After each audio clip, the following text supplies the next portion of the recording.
Hello students, welcome to our classes. Previous classes में हमने पढ़ा था हमारा चैप्टर फाइबर टू फैब्रिक, जिसके अंदर अभी तक हम पूरा नेचुरल फाइबर्स पढ़ चुके हैं। नेचुरल फाइबर्स में हमने प्लांट फाइबर्स के बारे में पढ़ लिया था। प्लांट फाइबर्स को मैंने डिवाइड किया था 3 कैटेगरीज में, लीफ फाइबर, स्टेम फाइबर्स जिसको हम बास्ट फाइबर भी कहते हैं, और फ्रूट फाइबर्स। ठीक है, तो ये तीनों ही हम पढ़ चुके हैं। प्लांट फाइबर्स का सोर्स है वो कहाँ से होगा? नेचुरल सोर्स में प्लांट सोर्स जो होगा वो उसका प्लांट फाइबर्स के सोर्सेज होंगे। उसके बाद नेचुरल फाइबर्स का सेकंड पार्ट था एनिमल फाइबर। एनिमल फाइबर में हमें पढ़ना था वूल एंड सिल्क। तो वूल फाइबर हम ऑलरेडी पढ़ चुके हैं। वूल एल्डिंग जो एनिमल्स होते हैं वो कौन कौन से थे? Yak, camels, angora rabbits, angora goats, ये सब। ठीक, कैसे हमको रियरिंग करनी चाहिए शीप की, क्या क्या उसके लिए ज़रूरत होती है, कितना फूड, कितनी फीडिंग की नेसेसरीज होती है, वो सब हमने स्टडी कर लिया था। उसके बाद हमने वूल को जो कन्वर्ट किया था, वूल फ्लीस को या फाइबर्स को किसके अंदर? फैब्रिक्स के अंदर। तो उसके लिए हमने कुछ 7 टॉपिक्स या 7 प्रोसेसेस पढ़े थे। वो मैं एक बार आपको रिवाइज करा देती हूँ। वो टॉपिक क्या थे? फर्स्ट हमने पढ़ा था शेयरिंग। शेयरिंग में हमने क्या किया था? रिमूव की थी फ्लीस को या हेयर्स को, किससे? शीप से। ठीक है, सेकेंड प्रोसेस जो था वो हमारे पास है स्कोरिंग या फिर क्लीनिंग। तो स्कोरिंग और क्लीनिंग में हमने क्या किया था? एल्केलाइन बाथ इनको करवाई थी। एल्केलाइन बाथ में हमने कुछ प्रोडक्ट्स यूज किए थे, कुछ केमिकल्स यूज किए थे। वो क्या क्या थे? सॉप था प्लस वाटर, NaOH।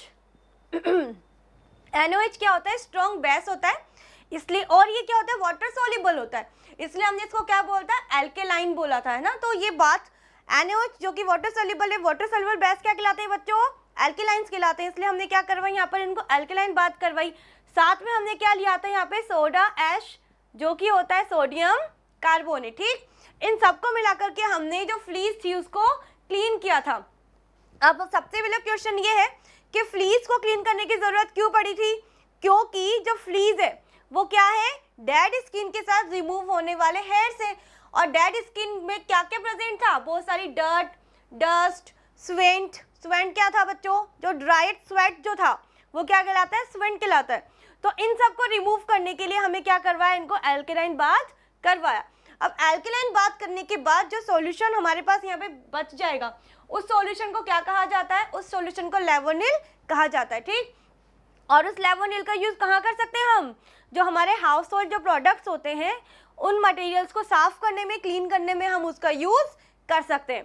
थर्ड जो प्रोसेस था हमारे पास स्कोरिंग के पास, वो था स्कोरिंग के बाद सॉर्टिंग एंड ग्रेडिंग। इसमें हमने क्या किया था? जो रॉ वूल हमको मिली है, फ्लीस या रॉ वूल जो हमको ऑब्टेन हुई है, उनको हमने क्वालिटी के बेसिस पे अलग अलग डिफरेंट सेक्शंस में डिवाइड किया। तो सॉर्टिंग में हमने क्या किया था? एक जो शीप है, शीप के शोल्डर से और बोथ साइड्स ऑफ शीप होती है, वहां से मिलने वाली फ्लीस कैसी थी?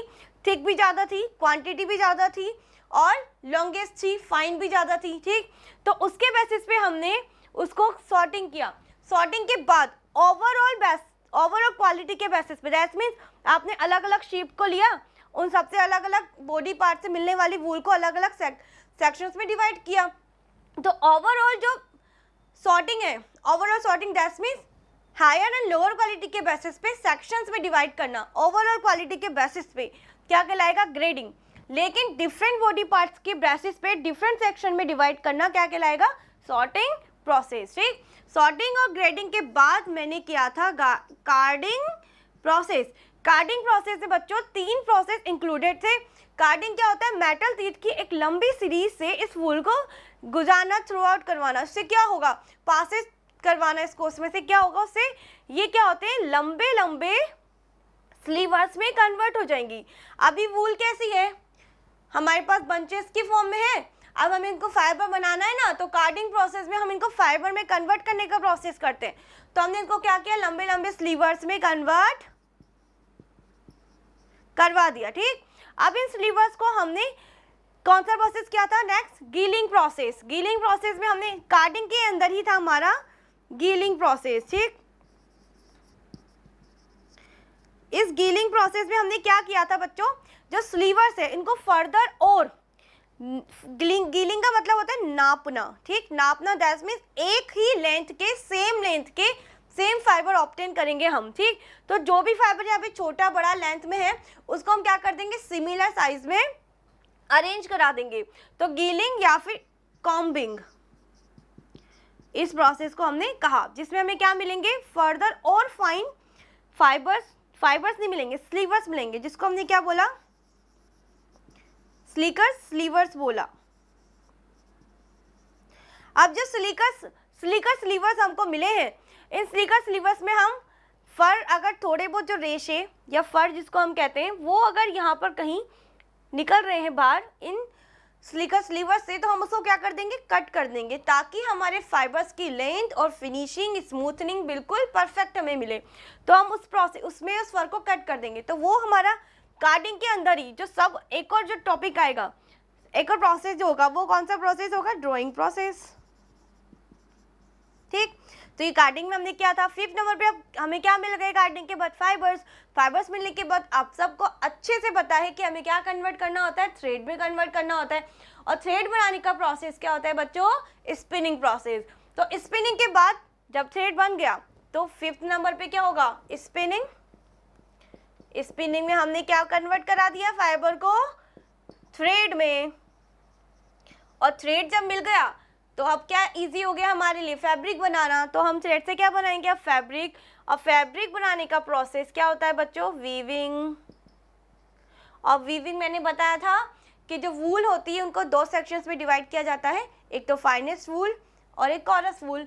तो फाइन वूल जो होती है उनकी जो थिकनेस होती है वो कितनी होती है, 1.5 से लेके 2.5 माइक्रोमीटर तक होती है, ठीक। जबकि जो कॉरस वूल होती है उसकी कितनी होती है बच्चों, 25 माइक्रोमीटर। और जो कॉरस होगी उसकी कितनी होगी, 27 माइक्रोमीटर से लेकर के 80 माइक्रोमीटर तक, that means more thick than the finest wool, है ना। तो हम क्या करेंगे, इसलिए हमारी वीविंग भी कैसी होगी, 2 तरह से होगी। एक वीविंग तो होती है प्लान वीविंग, जो सिंपल वीविंग हम करते हैं, एक होती है ट्विल, जिसके अंदर बहुत ही ज़्यादा फाइन इंटरलॉकिंग की जाती है, हमें पता तक नहीं चलता उससे बने हुए, जो ट्विल से बने हुए जो फैब्रिक होते हैं, वुलन फैब्रिक, उसमें देखने में हमें बिल्कुल पता नहीं चलता है कि ये नॉर्मल फैब्रिक है या फिर वुलन फैब्रिक है। तो उनकी फिनिशिंग बहुत अच्छी होती है। 7 नंबर पे जो हमारा था प्रोसेसिंग, वो क्या था, फिनिशिंग में हमने 3 प्रोसेस किए थे, फुलिंग, जिसकी हमने इंटरलॉक को जो है वो इंटरलॉकिंग चेक की थी फैब्रिक की। इंटरलॉकिंग का परमानेंट हमने किया था नेक क्रैबिंग से। क्रैबिंग के बाद हमने डिकेटिंग की थी, जिसमें हमने फैब्रिक को क्या बनाया था, श्रिंक प्रूफ बनाया था, ठीक। और उसी फिनिशिंग के अंदर हमने एंड में क्या कर दिया था, जो फैब्रिक हमको मिला है उसको हमने डाई किया था डिफरेंट कलर्स ऑफ डाइंग में, ठीक है। तो ये हमारा रिवीजन हो गया किसका, वूल का। अब हम सेकंड एनिमल फाइबर्स यहाँ पे पढ़ने वाले हैं। तो हमारे पास सेकंड और लास्ट एनिमल फाइबर क्या पढ़ेंगे आज हम, सिल्क, ठीक है। तो अब आप हेडिंग डाल लीजिए सिल्क।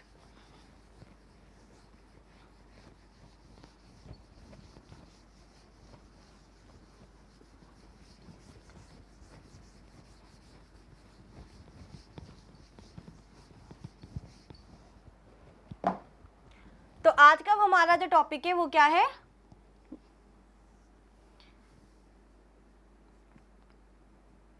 दूसरा एनिमल फाइबर है हमारे पास सिल्क।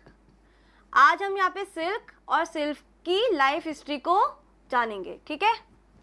तो सिल्क क्या होता है, इसकी डेफिनेशन लिखो, silk is a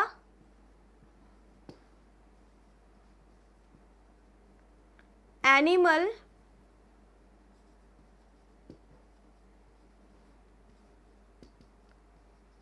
fiber which obtained from silk moth, ठीक है।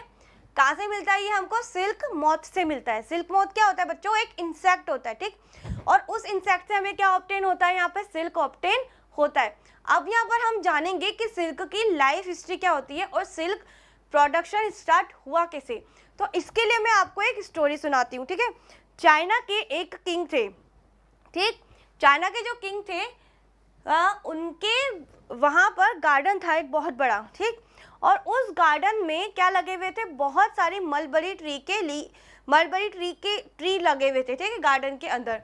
और जो ये सिल्क जो हम पढ़ रहे हैं, वो हम कौन से सिल्क पढ़ रहे हैं बच्चों, मलबरी सिल्क, ठीक। सिल्क के बहुत सारे टाइप होते हैं, तो मलबरी सिल्क ही क्यों पढ़ रहे हैं, क्योंकि मलबरी सिल्क से मिलने वाला जो सिल्क होता है वो बहुत लॉन्गेस्ट और फाइनेस्ट सिल्क होता है। हाँ, तो ये जो ट्री वहाँ पे लगी हुई थी चाइना में, तो जो क्वीन है वो क्या, वो गार्डन में बैठ कर के वहाँ पर वो डेली क्या करती थी, चाय पीती थी, ठीक।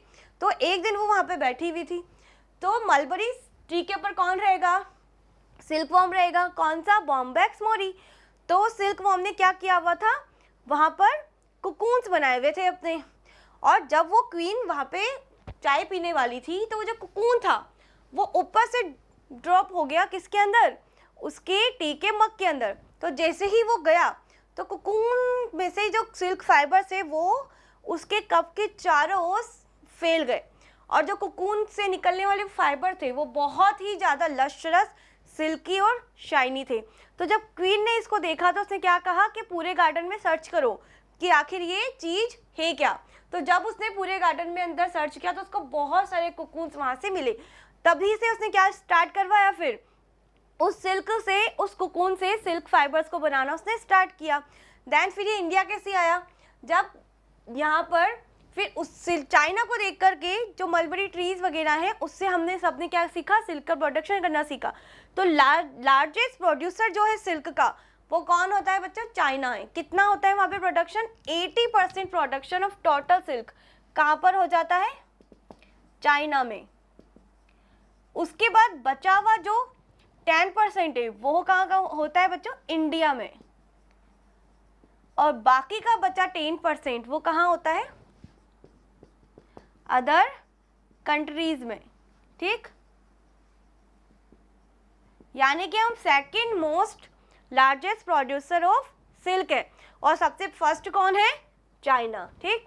अब हम क्या देखेंगे यहाँ पर, नेक्स्ट हम पढ़ेंगे कि जो सिल्क है उसकी लाइफ हिस्ट्री क्या होती है, दैट मीन्स किस तरह से हम ये पूरा लाइफ साइकिल चलता है सिल्क वॉर्म का, और कैसे हमको सिल्क प्रोड्यूस होता है। तो हेडिंग डालेंगे अब आप,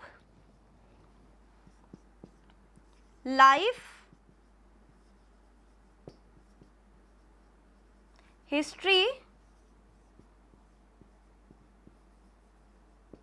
ऑफ सिल्क, ठीक। तो लाइफ हिस्ट्री ऑफ सिल्क मैं यहाँ पर आपको पूरा डायग्राम ड्रॉ करके बताऊंगी, सेम वो सही डायग्राम आपको ड्रॉ करते हुए चलना है। यहाँ मैंने स्पेस इसलिए छोड़ा है क्योंकि डायग्राम यहाँ पे पूरा कंप्लीट होने वाला नहीं है, ठीक है। तो सबसे पहले देखो होता क्या है, सिल्क का इंसेक्ट जो होता है वो कैसा दिखता है बच्चों, ये दिखता है बिल्कुल बटरफ्लाई की तरह। बटरफ्लाई से थोड़ा छोटा होता है बट दिखता कैसा है, just like a butterfly.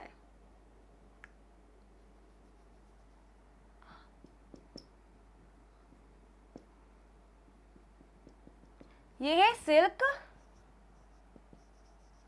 Moth या फिर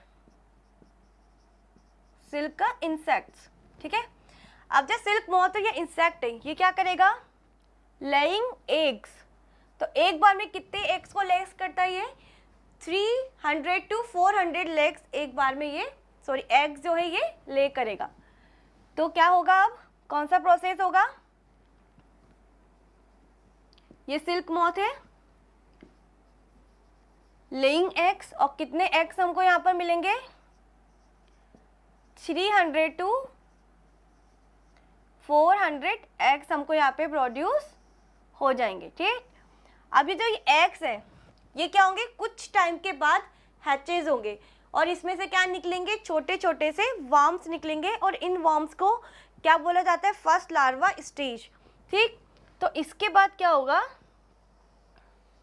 यहाँ पर आफ्टर कितने दिन के बाद निकलेंगे बच्चों, 10 डेज के बाद यहाँ पर क्या होगा, हैचेस वर्म्स, ठीक है, जिसको हम क्या कहते हैं, फर्स्ट लार्वा स्टेज, ठीक। और वर्म्स कैसे होते हैं, छोटे छोटे रेंग करके चलने वाले वॉर्म्स होते हैं ये इस तरह से। तो ये हमको वॉर्म्स यहाँ पे मिले। अब देखो मैंने इसको लार्वा क्यों कहा, आप सब जानते हैं लार्वा क्या होता है। लार्वा वो स्टेज होती है जो अपने पेरेंट से बिल्कुल डिफरेंट दिखाई देगी। देखो ये कैसा है, ये तो इंसेक्ट है ना, उड़ने वाला, फ्लाई करता है, इसके विंग्स वगैरह भी है, लेकिन इसके जो एग्स है जब वो हैचेज हुए तो हमको क्या मिले, रेंग के चलने वाले वर्म्स मिले, जिसकी क्वालिटी अपने पेरेंट से बिल्कुल भी मैच नहीं हो रही है। तो ये क्या मिला हमको, फर्स्ट लार्वा स्टेज मिला। अब ये फर्स्ट लार्वा स्टेज में क्या करता है बच्चों, खूब सारी मलबरी ट्री की जो लीव्स हैं उनको ये दिन रात खाता ही रहता है। तो ये कब तक खाएगा, 14 डेज तक ये दिन रात क्या करेगा, मलबरी ट्री की लीव्स को खाएगा। और ये लार्वा चेंज हो जाएगा किसमें, सेकेंड लार्वा में। सेकेंड लार्वा कहलाता है हमारा कैटरपिलर। कितने डेज के बाद बेटा चेंज होगा ये, आफ्टर 14 डेज। ठीक, क्या मिलेगी हमको यहाँ पर, कैटरपिलर मिलेगा। और कैटरपिलर कैसा होता है, जैसे सेंटीपीड्स होते हैं ना, जिनके आपने पेड़ भी देखे होंगे, बहुत सारे पेड़ होते हैं उनके और वो चलते हैं, ये इस तरह से हमको यहाँ पे क्या मिला, कैटरपिलर मिला, जिसकी साइज कैसी होगी, फर्स्ट लार्वा जो है उससे थोड़ी क्या, बहुत बड़ी होगी। और ये कैटरपिलर कैसा होता है, वाइट कलर का होता है, सिल्वरी कलर का होता है ये कैटरपिलर। तो ये क्या बना बच्चों, सेकंड लार्वा स्टेज, जिसको हम क्या बोलते हैं, कैटरपिलर भी कहते हैं। ठीक, अब ये कैटरपिलर ही हमारे लिए मोस्ट इंपॉर्टेंट है, क्योंकि ये क्या करेगा, ये कैटरपिलर अब जब बड़ा हो गया 14 डेज के बाद, तो अब ये खाना पीना छोड़ देगा और क्या करेगा, ये किसी ऊंची सी ट्री की जो ब्रांचेस है उस ब्रांचेस की ट्विंक्स पे जाकर के उल्टा लटक जाएगा। और उल्टा लटक के क्या करेगा, 8 की शेप में, न्यूमेरिकल 8 होता है ना बच्चों, उस शेप में अपने चारों ओर ये एक स्टिकी ग्लू सब्सटेंस को अपने चारों ओर स्पन करेगा, है ना। क्यों करेगा, क्योंकि इसका जो माउथ होता है ना, वहाँ से एक ग्लू स्टिकी सब्सटेंस रिलीज ये करता है ना। और वो जैसे ही अपने चारों ओर स्पन करता है तो वो एयर के कांटेक्ट में आने के बाद ड्राई होता चला जाता है और एक हार्ड सरफेस उसके चारों ओर स्पन हो जाता है, जिसको हम क्या बोलते हैं, कोकून्स कहते हैं। ठीक, तो अब ये कैटरपिलर जो है क्या करेगा, ट्री की ब्रांच पे जाएगा और यहाँ जा कर के उल्टा लटक के अपने चारों ओर क्या करेगा, 8 की शेप में स्पन करेगा स्टिकी सब्सटेंस को, जिससे क्या बनेगा बच्चों, वाइट कलर का, सिल्वरी कलर का कोकून बनेगा। तो ये क्या बना दिया है मैंने, कोकून्स बना दिया है। ठीक है, अब ये कोकून जो है, इस कोकून ये कितने दिन के बाद बनेगा बच्चों, कैटरपिलर कितने दिन के बाद बनाता है, 6 डेज के बाद, है ना। इसे कोकून बनाया और जो कोकून बनाने में 2 से 3 दिन का समय लगता है। तो यानी कि 3 दिन के बाद कैटरपिलर ने बनाना स्टार्ट किया और आफ्टर 3 डेज इसने कोकून्स का फॉर्मेशन कंप्लीट कर दिया। जब कोकून बन जाता है तो कैटरपिलर इसके अंदर किस में चेंज होता है, प्यूपा में। अब प्यूपा क्या होता है, प्यूपा जो होता है वो सिल्क मॉथ या इंसेक्ट्स के जैसा ही दिखाई देता है, लेकिन साइज में थोड़ा छोटा होता है। तो फर्स्ट बार लार्वा के बाद प्यूपा कैसा दिखाई दे रहा है, इंसेक्ट की तरह। यानी कि अब हमें क्या मिलने वाला है, सिल्क मॉथ मिलने वाला है। लेकिन हम क्या करते हैं, सिल्क मॉथ मिलने के पहले ही इस कोकून्स को उठा के कहाँ डाल देते हैं, बॉइल्ड वाटर में, बॉइल्ड वाटर में डाल देते हैं। उससे क्या होगा, जो इसके अंदर का प्यूपा था ना वो मर जाएगा, है ना। और हम क्या करेंगे, इसको जो कोकून है, स्टिकी सब्सटेंस जो इसने स्पन किया था वो डिसॉल्व हो जाएगा और जो फाइबर है, सिल्क फाइबर, वो उस वाटर के अंदर रिलीज होना स्टार्ट हो जाएंगे। ठीक, तो वहाँ पर हमें फर्स्ट टाइम क्या मिलेगा, रॉ सिल्क ऑब्टेन होगा। तो क्या करेंगे हम, कोकून है, अब ये कोकून अगर हमने इसको नहीं मारा तो किस में चेंज हो जाएगा, ये प्यूपा में। और प्यूपा जो है किस में कन्वर्ट हो जाएगा, एक बड़े सिल्क मॉथ या फिर इंसेक्ट में। तो ये क्या होता है बच्चों, life cycle of, life history of silk होता है। तो इसकी 4 स्टेज आपने पढ़ी। सबसे पहले तो इंसेक्ट होता है, सेकेंड हमें क्या मिलता है, इसका फर्स्ट लार्वा स्टेज, थर्ड हमें क्या मिलता है, इसका कैटरपिलर स्टेज जो कि सेकंड लार्वा स्टेज है। फोर्थ हमको क्या मिला, यहाँ पे कोकून मिला, कोकून चेंज होगा कि इसमें चेंज हो गया प्यूपा में, प्यूपा से फिर से हमको इंसेक्ट मिला, ठीक है। अब हम क्या करेंगे, यहाँ पर इस कोकून को किस में डाल देंगे, बॉइल्ड वाटर में, जिससे हमें क्या मिलेगा,